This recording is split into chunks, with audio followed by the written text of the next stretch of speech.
जय श्री हरि। निमित्त होने का घमंड कैसा। एक लकड़हारा रात दिन लकड़ियां काटता, मगर कठोर परिश्रम के बावजूद उसे आधा पेट भोजन ही मिल पाता था। एक दिन उसकी मुलाकात एक साधु से हुई। लकड़हारे ने साधु से कहा कि जब भी आपकी प्रभु से मुलाकात हो जाए, मेरी एक फरियाद उनके सामने रखना और मेरे कष्ट का कारण पूछना। कुछ दिनों बाद उसे वह साधु फिर मिला। लकड़हारे ने उसे अपनी फरियाद की याद दिलाई तो साधु ने कहा कि प्रभु ने बताया है कि लकड़हारे की आयु 60 वर्ष है और उसके भाग्य में पूरे जीवन के लिए सिर्फ 5 बोरी अनाज है।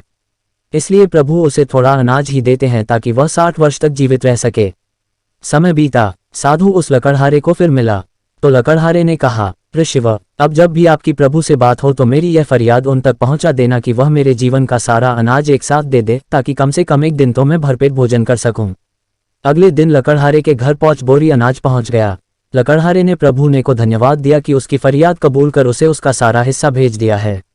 उसने बिना कल की चिंता किए सारे अनाज का भोजन बनाकर फकीरों और भूखों को खिला दिया और खुद भी भरपेट खाया। लेकिन अगली सुबह उठने पर उसने देखा कि उतना ही अनाज उसके घर फिर पहुंच गया है। उसने फिर गरीबों को खिला दिया, फिर उसका भंडार भर गया।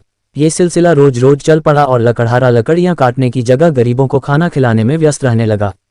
कुछ दिन बाद वह साधु फिर लकड़हारे को मिला तो लकड़हारे ने कहा, ऋषिव, आप तो कहते थे कि मेरे जीवन में सिर्फ 5 बोरी अनाज है, लेकिन अब तो हर दिन मेरे घर 5 बोरी अनाज आ जाता है।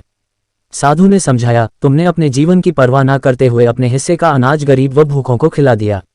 इसीलिए प्रभु अब उन गरीबों के हिस्से का अनाज तुम्हें दे रहे हैं। किसी को भी कुछ भी देने की शक्ति हम में है ही नहीं। हम देते वक्त ये सोचते हैं कि जिसको कुछ दिया तो ये मैंने दिया। दान, वस्तु, ज्ञान, यहाँ तक कि अपने बच्चों को भी कुछ देते दिलाते हैं तो कहते हैं मैंने दिलाया। वास्तविकता यह है कि वो उनका अपना है। आपको सिर्फ परमात्मा ने निमित्त मात्र बनाया है ताकि उन तक उनकी जरूरतें पहुंचाने के लिए। तो निमित्त होने का घमंड कैसा।